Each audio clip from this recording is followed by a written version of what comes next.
안녕하십니까, 메카니스텐입니다. 예전에 제가 올린 영상 중에 2000년대 토요타는 내부 인테리어에서도 심각하게 원가 절감을 하고 누유 및 장고장도 엄청나게 많고 또 가속 페달 등 기타 등등 문제가 생겨가지고 사람도 죽고 리콜도 많이 했다고 말씀드렸고, 얼마 전 영상에 망해가는 일본차 산업, 여기서는 토요타를 제외한 나머지 일본차들은 미래가 없다라고 말씀드렸는데, 왜 토요타에만 미래가 있다고 생각하는지, 그리고 2010년대 이후 나온 토요타들은 자동차 품질이나 내부 인테리어 재질 등이 왜 좋아졌는지, 그런 것에 대해서 말씀드려볼까 해요. 지금부터 몇 가지 이야기를 해드릴 텐데, 이 이야기를 잘 듣고 나시면 왜 일본 자동차 회사들 중에 요 토요타만 미래가 있는지, 그리고 어떻게 회사 구조가 바뀌어 왔는지 제대로 이해하실 수 있을 겁니다. 첫 번째, 2000년대 엉망인 품질의 토요타. 90년대 말까지의 토요타는 내구성 하나로 먹고 산다 할 정도로 그런 메이커였어요. 장고장이 더럽게 안 나고 오일만, 엔진오일만 제때 갈아주면 타이어나 브레이크 패드 같은 그런 소모품 외에는 고장이 더럽게 안 나고, 또 이런 장고장 없는 차를 겪은 소비자들은 또다시 토요타를 사게 되는 이런 상황이었죠. 또 중고로 사게 되더라도 고장이 안 나니까 믿을만 했고, 그러다 보니까 중고 차값도 잘 안 떨어지고. 하지만 2000년대 들어서면서 나온 코롤라, 캠리, 오리온, 라브4 등의 대부분의 대중적이면서 많이 팔린 차들에게서는 이런 점을 찾기 힘들 정도로 예전에 비해 품질이 많이 떨어졌는데, 발매 당시인 2000년대 말에도 캠리에서 나온 가속 페달 불량 문제 이외에도 10년 정도밖에 안 된 중고차에서 각종 누유나 공부품의 문제, 부시가 깨지고, 이런 문제들이 예전에 비해서 엄청 심해졌거든요. 이런 것은 바로 지독한 원가 절감이 부른 참사입니다. 한국에서 토요타를 구매하신 분들은 2000년대보다는 2010년대 이후부터 많이 사셨기 때문에 이런 문제들을 어느 정도 고치고 난 후의 차들이라, 제가 토요타에 누유가 많아요 말씀을 드려도 이게 무슨 헛소리냐, 10만 킬로 될 때까지 누유 한 방울도 안 새, 이렇게 믿는 분도 계십니다. 어찌되었든 2009년, 2010년도 당시의 리콜은 자동차 관련 리콜 중 사상 최대 규모였습니다. 전 세계에서 1000만 대가 넘게 리콜이 됐고요. 이로 인해서 자동차 세계 판매량 1, 2위 이렇게 왔다 갔다 하던 토요타 신용은 엄청나게 떨어졌고요. 지금은 다시 정상으로 돌아와서 1, 2위 다시 하고 있지만, 이 사건 때문에 몇 년간 회사가 아주 힘들었죠. 근본적인 원인은 극도의 원가 절감을 위한 시스템 문제에 있다고 볼 수 있습니다. 물론 기업의 입장에서는 원가를 절감해서 이익을 극대화하는 게 맞긴 한데요. 이것이 품질에게까지 영향을 미친다면 결국 제살 깎아먹기가 되는 것이죠. 2000년대 토요타 차들에게 무슨 문제가 발생했는지 궁금하신 분들은 위에 떠오른 링크를 한번 눌러주시고요. 설명란에도 링크를 넣어드릴 테니까 한번 관심 있으시면 봐주시면 좋겠습니다. 이처럼 원가 절감을 하던 토요타는 2009년에 현재 토요타 사장인 도요다 아키요시로 부임하게 되면서 바뀌게 되는데요. 토요타가 아니고 토요다입니다. 토요다. 이 토요다 씨는 창업주의 후손인 금수 출신이고요. 또 기존에 경영자를 했던 부품에서 쥐어짜서 원가 절감을 하던 그런 이전의 방식보다는 생산 공장에서 원가 절감을 하는 방식에 집중합니다. 그렇다고 이 토요타 아키오 사장이 고안하는 방법은 아닙니다. 토요타는 방식회사로 시작하는데요. 이 방식회사를 만들었던 창업자이자 엔지니어였던 토요다 사키치로, 이 사람이 이제 자동화하는 그 개념이 나왔고, 그 아들인 토요타 기이치로가 저스틴 타임이라는 개념을 만들었습니다.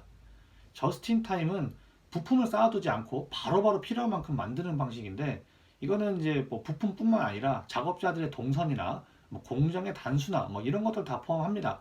그때그때 필요할 때만 딱딱딱 이런 거죠. 그래서 부품 자체의 원가 절감보다는 공정에서의 원가 절감에 더 집중하게 되고요. 2000년대부터 2010년대 초반까지 있던 그런 싸구려 재질을 막 넣었던 이런 재질을 조금 더 나은 재질로 바꾸지만, 자동차 한 대의 원가는 비슷하게 만드는 방법으로 품질을 좋게 만듭니다. 두 번째, 원래 이미지인 고성능차가 아닌 대중차로의 이미지 강화, 그리고 펀드라이빙 추구.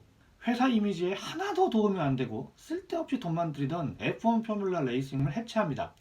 고성능차보다는 대중적인 차를 만든 토요타 이미지를 더 좋게 하기 위한 월드 랠리 챔피언십에 출전해서 고성능보다는 내구성이 좋다라는 인식을 심어주게 되는데요.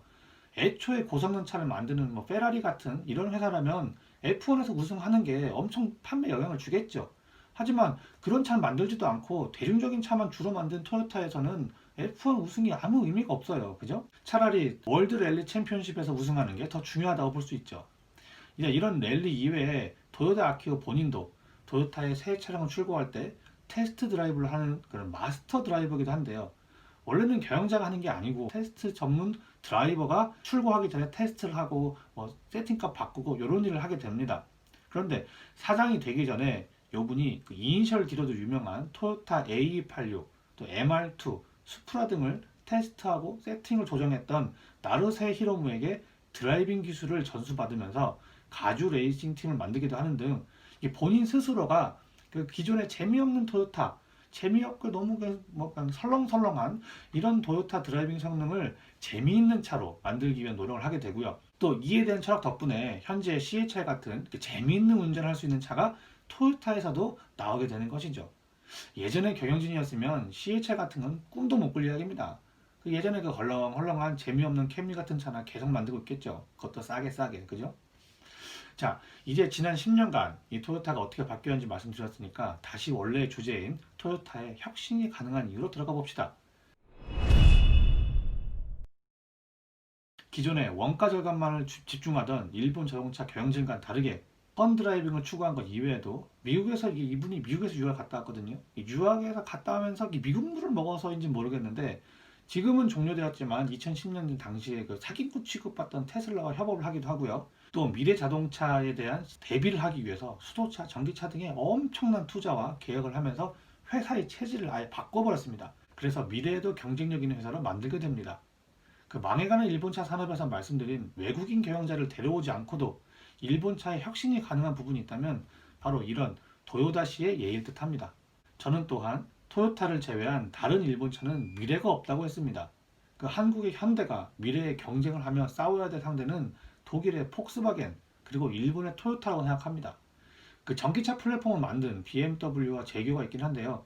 이런 메이커들은 대중적인 차가 아니라서 대량 생산 메이커는 아니니까 논외로 치고요. 나머지 유럽차 중에서 대중적인 메이커들은 전기차 플랫폼을 뭐 제대로 개발하거나 그 의미 있는 전기차 혹은 수소차를 내놓지도 못하고 있고 앞으로 몇 년 후부터 본격적으로 시작될 전기차 전쟁에서는 과연 몇 개 회사가 살아남을 수 있을지 모를 일이지만 상당히 많은 회사들은 경쟁력을 잃고 도태될 것은 분명해 보입니다. 하지만 도요타 아키오 사장은 기존의 일본차 회사들은 잘 하지 않았던 그 회사끼리의 협업도 하게 됩니다.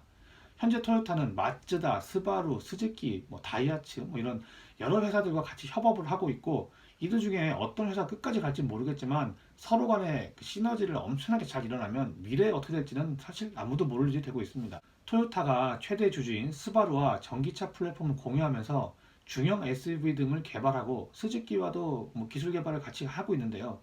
토요타가 몇몇 일본차 회사들을 이렇게 이끌어가고 있는 모습을 보면서 이들이 공동 개발 성과를 낼 경우에는 다른 양상이 펼쳐질 수 있단 말입니다. 혹은 토요타가 지분을 더욱더 확대하면서 폭스바겐 그룹 같이 여러 일본차 메이커들을 이렇게 흡수해가지고 자회사 형태로 가져갈 수도 있을 것 같고요. 혹은 르노, 닛산 같은 얼라이언스 형태로 갈 수도 있을 것 같기도 합니다. 그렇게 되면 현재 폭스바겐처럼 토요타가 토요타 그룹으로 엄청나게 큰 그런 거대한 그룹이 되겠죠. 앞으로 자동차는 소유하는 것이 아닌 공유하는 자동차 개념으로 갈 것이라고 합니다. 그 자율주행이 좀 더 완성도 높아지고 나면 대부분의 차량은 이렇게 소유를 하는 게 아니고 필요할 때 호출하는 식으로 바뀔 것이라고 합니다.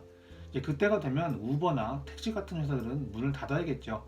그리고 전동 킥보드와 유사한 개인 이동 수단이 현재 자동차 업체들이 앞으로 자율주행차와 더불어 생산하게 될 중요한 먹거리로 예상하시는 분도 있습니다. 그 오래전에 영화에서나 보았던 미래의 모습이 성큼성큼 앞으로 다가오고 있습니다. 당장 올해부터 격화되기 시작한 전기차 시장, 현재 미국의 앱티브를 인수하고 기술력 6위가 된 현대자동차의 자율주행차와 더불어 우리나라의 친환경차 기술이 그 세계를 선도했으면 하는 바람입니다. 영상에 나온 기사들은 아래 설명란에 링크 남겨놓을 테니까요. 관심 있으신 분들은 한 번씩 읽어보세요. 끝까지 시청해주셔서 대단히 감사합니다. 이상 메카닉 스탠이었습니다. 영상이 도움되셨으면 좋아요, 구독 부탁드립니다. 감사합니다.